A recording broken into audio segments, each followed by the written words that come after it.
Guys, nakakagulat ang daming benepisyo ng talbos ng kamote. Yan, tingnan nyo guys mabuti.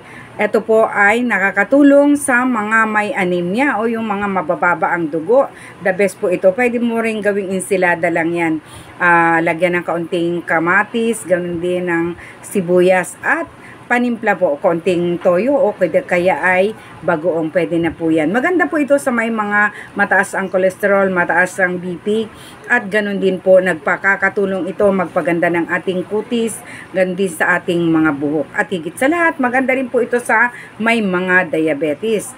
Anti-cancer po ang talbos ng kamote, kaya huwag nyo pong iisnabin yan. Napakaraming benepisyo na itulong. Nakakapagpalakas din po ito ng ating mga buto ang pagkain ng talbos ng kamote.